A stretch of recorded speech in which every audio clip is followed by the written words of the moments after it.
Welcome back to our Inside the Issues special edition of Tucker Carlson tonight. Until recently, Bret Weinstein was a biology professor at Evergreen State College in Oregon. Last year, though, a campus mob targeted him when he refused to leave campus because of the color of his skin. He took a principal position as a liberal, by the way. Weinstein later felt he had to resign. He did. This week, he testified to Congress about free speech on campus.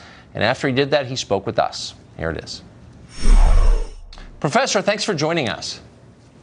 Hi, Tucker. Thanks for inviting me back on. So, well, amazingly, it's been a year since all of this happened, and we talked to you right in the middle of it. You've had a lot of time to reflect on it. What are the lessons that you're taking from the experience that you went through?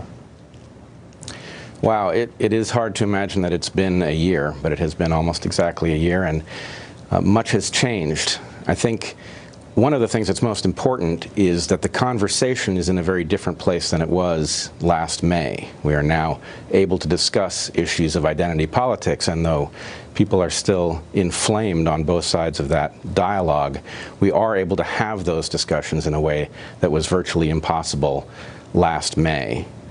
It seems to me that there is actually a recognition that the country is in danger, and it's being placed in danger by identity politics, both on the far right and the far left.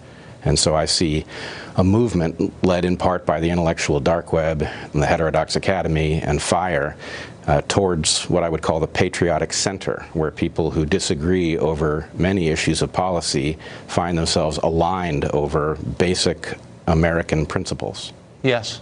So as I recall, you were kind of caught unaware by this. You were absorbed in your academic discipline. You were kind of a traditional free speech liberal. You didn't fully appreciate what had been happening on campus until you stood up and took the traditionally liberal position that you shouldn't attack people on the basis of their skin color. And you got hounded off campus and threatened with violence. How have you reconciled to Evergreen itself? Have you spoken to the president of the college? Have they apologized to you? Where does that all stand now? Wow, they have done quite the opposite of apologizing. They have, in fact, hired a PR team that periodically demonizes my wife and myself in the Olympian, the local paper, the paper of the state capitol.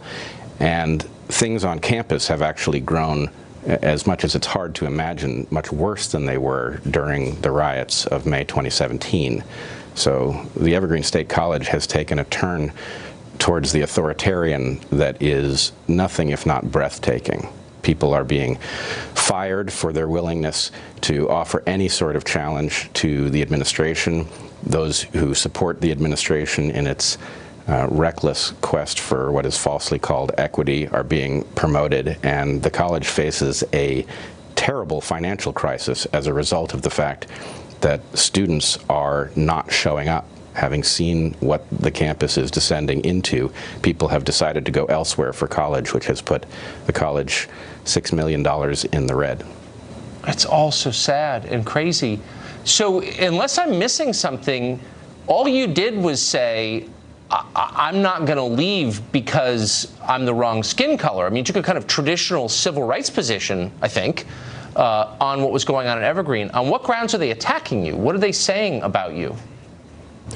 Well, ironically, the challenge, the one that appears to resonate with people on the far left, is that my talking to you during the riots brought violence from the alt-right to campus, which is a stretch to say the least. It's not that there weren't threats to the campus. There were. There was one threat in particular phoned in from a man in New Jersey who claimed to have a gun and be heading for campus. He did not have a gun, and at any rate was in New Jersey. But the argument effectively is that standing up and speaking about what was taking place was breaking ranks in a way that damaged the college. But what is never said is that you invited me to talk to you and your audience at a time when the rest of the press was looking the other way. And what is hard for people to appreciate is that at the time that I was on your program, the president of the college, George Bridges,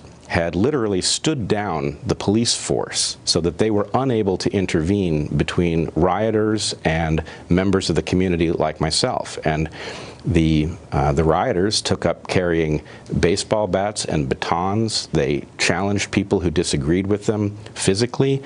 And so it was quite a dangerous situation. And the idea that at a moment when, as I understand it from the chief of police, I was apparently being hunted for car to car by protesters. I don't know what they had in mind, but at a time when that was taking place in my own neighborhood, going on a program with an audience understood to be right of center was like some kind of sin. It's unbelievable. I thought then, and I think now, I doubt we've ever voted for the same candidate, but I really admired your bravery, and I admire it now. Thank you, Professor, and Godspeed. We support you. Thank you.